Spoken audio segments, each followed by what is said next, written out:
Tercer tramo aquí en Campaña con el doctor Tabaré Vázquez. En la educación, yo insisto con este tema porque seguramente esta nota por las redes sociales, YouTube, va a ser muy vista también en Montevideo. Y alguien puede decir, bueno, pero no le preguntó por secundaria, donde las cifras son preocupantes. Y yo insisto que la realidad en el interior, por las condiciones sociales, por el contexto, son distintas. No es la misma la problemática de los liceos en el interior que la de Montevideo y la zona metropolitana. Y dentro de los reclamos que nos llega por parte de la gente, hay algo que se ha recogido con fuerza, con un impulso grande en este gobierno, y es el tema de la educación técnica. La ex-UTU con más carreras en el interior, pero la oferta sigue siendo escasa ante la demanda. Hay que seguir profundizando ese camino. Sí, la regionalización a través de los campus, de la UTU, da particularidades muy interesantes a esta área educativa, que hay que fortalecerla enormemente. Con el impulso que ya tiene, pero que tendremos que profundizar, de generar comunidades educativas. Es decir, la institución UTU, con sus docentes, los estudiantes, como tema fundamental y central.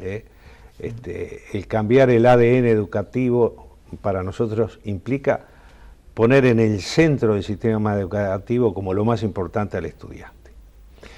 Pero, y la familia, y el entorno, todo eso es la comunidad educativa.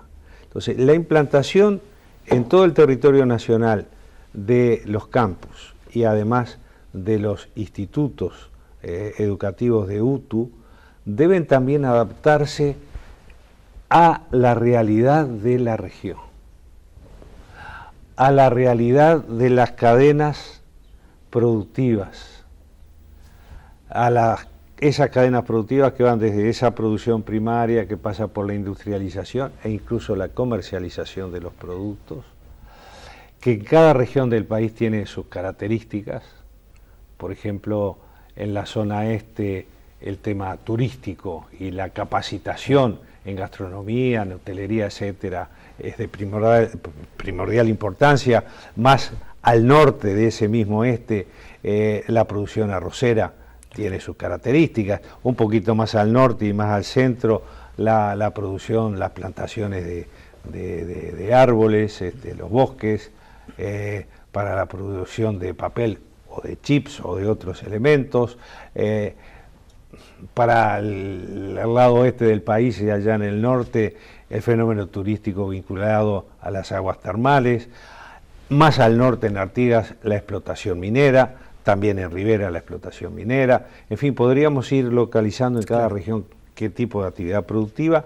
Bueno, la adaptación de esa comunidad educativa y de la educación en técnicas, en tecnicaturas, en tecnologías, etcétera, etcétera, por parte de la UTU, adaptada a ese medio ambiente, a esas condiciones. Yo creo que la explotación petrolera y de gas, que se nos viene, ¿verdad?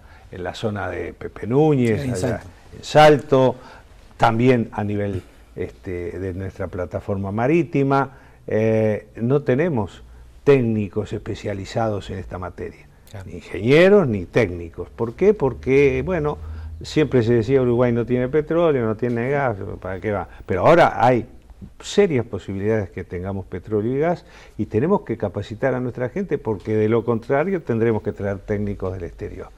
Y creo que la UTU puede jugar, debe jugar, tiene que jugar y ya lo está haciendo un papel importantísimo en capacitar a nuestra gente en el interior del país. ¿Y la UTEC? Porque es una experiencia nueva, que está en desarrollo. Sí, ya comienza a funcionar. Sin duda es uno de los grandes logros del Frente Amplio, tener una segunda universidad pública en el país. No es poca cosa, es revolucionario porque ha movido las estructuras profundas, históricas, de una única universidad pública, ahora tenemos dos. Y a otro nivel, si usted quiere, de una mayor capacitación, una mayor preparación, la UTEC en ese mismo terreno va a jugar un rol importantísimo. Y en cuanto a lo que fue la gran revolución, o una de las grandes revoluciones de su primer gobierno, usted lo destacaba de esta manera, el plan Ceibal. Bueno, hoy está extendido, más allá de algunas críticas que se le han hecho a la iniciativa. ¿Hay una segunda fase, hay una profundización del plan Ceibal? permanentemente se está estudiando por parte de más de 150 jóvenes técnicos especializados en distintas ramas de la informática, las potencialidades que tiene el Ceibal, y cada vez se descubren nuevas posibilidades de desarrollo en el plan Ceibal. Voy a mencionar algunas que ya están. Las aulas virtuales, donde los docentes y los alumnos pueden intercambiar fuera del aula física experiencias, conocimientos, preguntas, preparar sus clases, etcétera, etcétera. Cumplir una tarea colaborativa entre los propios centros o docentes. El aula virtual es realmente muy importante. La posibilidad de hacer test en línea. Hoy es posible evaluar a todos los niños de las escuelas públicas de todo el país en un mismo acto, en un mismo momento, y poder evaluar los resultados de esos test rápidamente. Y ahorrar, por ejemplo, 4 o 5 millones de hojas de papel que tendrían que utilizarse si se hicieran por escrito, como antes, esos test, que demorarían 6, 7 meses en ser corregidas. En cambio, ahora con la Ceibalita, con este programa, se hace el test en línea y rápidamente usted tiene los resultados y ve que este centro comparado con este cómo va avanzando, este alumno comparado con este otro cómo está avanzando o no, y puede corregir rápidamente las dificultades que se presenten. Tener una biblioteca completa de todos los libros de primaria y muchos de secundaria, de autores nacionales y algunos autores clásicos, a disposición gratuita para todos los estudiantes en todo el país y para todos los docentes.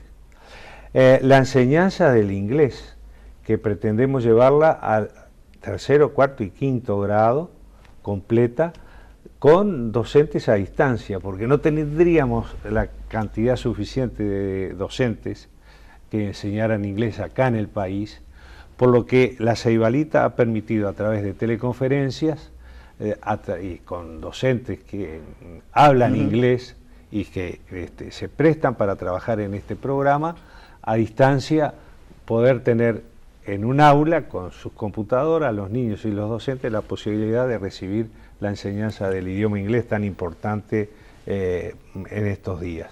Así podríamos seguir desarrollando una cantidad bien interesante para mejorar, por ejemplo, la comprensión de lectora o de lectoescritura. Para las pruebas de matemáticas, el test de prueba de matemáticas realmente es espectacular. El programa está realizado de tal manera que el niño mismo, él mismo, con su computadora, puede ir avanzando a medida que adquiere conocimiento. Es decir, empieza a trabajar en un test matemático de un primer nivel. Si lo supera, pasa a un segundo nivel, automáticamente. Si lo supera, pasa a un tercero. Pero si no lo supera, por algún inconveniente, la computadora y su programa le marca la dificultad que tiene, dónde se equivoca. Y el niño tiene la oportunidad de corregir él mismo ese error, comprenderlo, mejorar y poder pasar a un nuevo nivel. Estamos generando el conocimiento crítico, el espíritu crítico de aprender a aprender, que es realmente lo revolucionario del programa. Se nota, doctor, usted se apasiona con la respuesta y con este avance. Y le pregunto, ¿cree que muchas veces cuando se dice la educación está mal, hay problemas, se dejan de ver estas cosas y nos guiamos de repente mucho más por las pruebas PISA? Sí. Más allá de que sean importantes y que todos... Siempre me parece a mí es malo sacar conclusiones de todo un tema tomando una parte de ese tema y pretender generalizarlo sin analizar todo el tema en profundidad. Decir toda la educación está mal, se comete un error muy grave. Y se dice toda la educación está mal porque realmente tenemos problemas en educación secundaria, sobre todo en el ciclo básico, que es donde estamos actuando ya con programas que seguiremos desarrollando. Pero la educación terciaria está bien, está marchando muy bien, lo acabamos de decir, la Universidad de la República, la tarea que está realizando.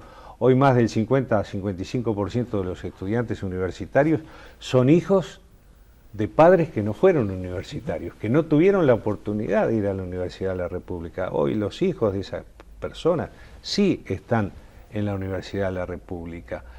En primaria tenemos muy buenos resultados, en UTU hay buenos resultados. Entonces, porque haya un problema serio que hay que atender, que lo tenemos que analizar bien en profundidad y plantear programas para superarlo, no admite decir toda la educación está mal. Eso sería un error de diagnóstico, lo digo como médico, que podría llevar a conclusiones. Por ejemplo, voy a dar un ejemplo médico.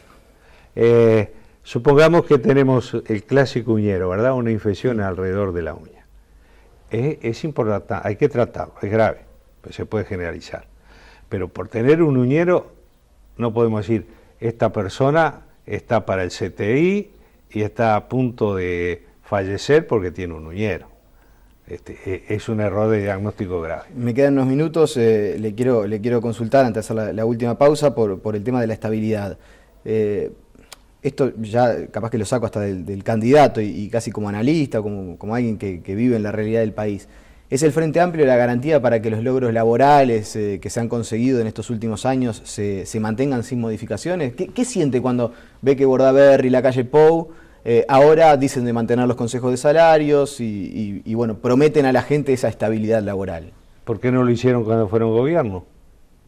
El doctor Lacalle hijo participó del gobierno del doctor Lacalle padre, y el doctor Lacalle padre no llamó a los consejos de salario y ni se planteó en esos gobiernos la posibilidad, por ejemplo, de que el trabajador rural tenga los mismos derechos que el trabajador urbano, 8 horas de trabajo diario, tener la seguridad social al día, en orden, poder jubilarse como cualquier otro trabajador, cobrar las horas extras. No se trató el tema de las empleadas y los empleados del sector doméstico. Entonces, cuando hoy dicen, bueno, nosotros vamos a seguir haciendo esto, primero reconocen que lo que hicimos... A eso le iba a preguntar, ¿no sienten una satisfacción de claro que, bueno, sí, esa la ganamos en realidad? Claro, ¿no? Que sí, reconocen que lo que hicimos está bien. Ahora, mi pregunta es, ¿por qué no lo hicieron cuando estuvieron en el gobierno? Porque, cuidado, el doctor Lacalle hijo pertenece al Partido Nacional, al sector herrerista, que fue el que gobernó en la década del 90. No vino de otro lugar más que de ese. Y tiene las características entonces de ese grupo político dentro del Partido Nacional. Que yo no quiero poner una nota negativa sobre que pertenezca a ese grupo.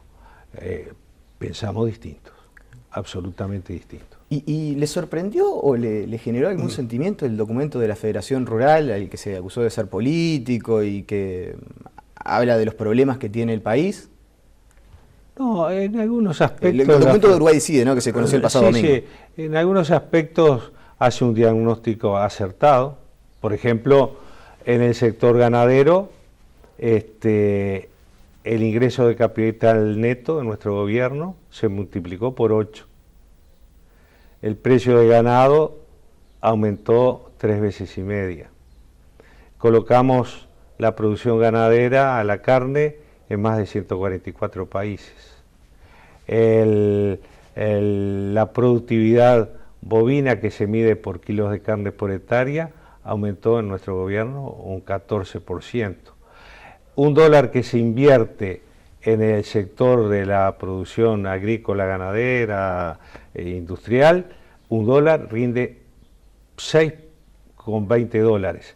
En el sector de la industria manufacturera, $1 rinde 5.5.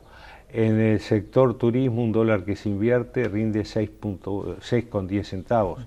Y en otros niveles de la economía rinde 5.9, es decir, el rendimiento es muy grande para el sector productivo. El valor de la tierra se multiplicó. Yo recuerdo que hace 10, 12 años atrás, por la zona de Dolores, en fin, la hectárea valía $500, ahora vale $20.000. Se han visto muy favorecidos. la carga impositiva que tiene el sector rural es similar a la carga impositiva que tiene el resto de la economía. ¿Y entonces? ¿Por qué ese planteamiento que se hace? Y no sé, sí, bueno, porque querrán ganar más de lo que están ganando. Los impuestos que paga el sector rural es el 10% del PBI de ese mismo sector. Así que, y si vamos a lo agrícola, se plantaba, por ejemplo, 800.000 hectáreas de granos, hoy se plantan 3,5 millones. Vendíamos por 500 millones de dólares granos, hoy estamos vendiendo casi por 3.000 millones de dólares los granos que produce el Uruguay. Y bueno, es el espíritu humano que a veces no se conforma con lo que tiene y siempre quiere un poco más. Ahora, me parece que es absolutamente ingrato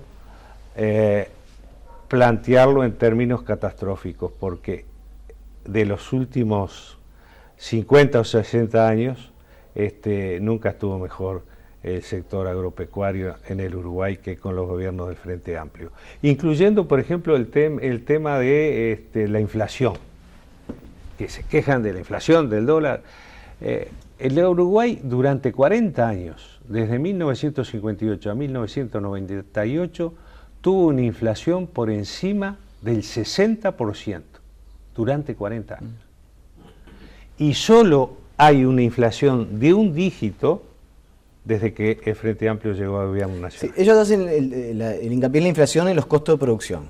Sí, que se multiplicaron por 2.8 veces los costos de producción en el campo, 2.8. Pero, ¿cuánto se multiplicó la ganancia? Hubo un gran esfuerzo por ese sector, ¿verdad? Esto también lo reconozco y felicito al sector, por ejemplo, por la incorporación de innovación.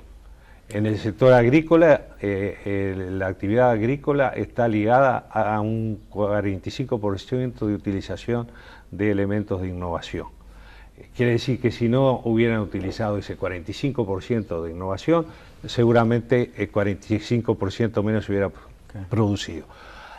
Es decir, nosotros no queremos acaparar todo lo que se ha logrado en el sector agrícola e industrial a los gobiernos del Frente Amplio, porque también los productores, los inversores en ese sector han puesto mucho, y han puesto trabajo. Y quiero también hablar de la recuperación del trabajador rural y de los aspectos sociales. Mire, cuando llegamos al gobierno, la población rural vivía en hogares que el 28% de ellos estaban por debajo de la línea de pobreza. Hoy, apenas el 2.4% de esas viviendas están por debajo de la línea de pobreza.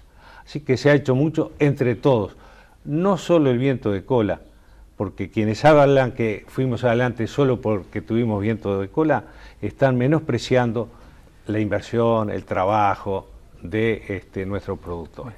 Doctor, me quedan unos segundos, nada más hacemos la pausa y venimos con un cierre. Entre otras cosas no le quiero dejar de preguntar por el tema de los municipios. Es la pregunta que le dejo planteada y después cerramos la entrevista. La pausa, enseguida venimos.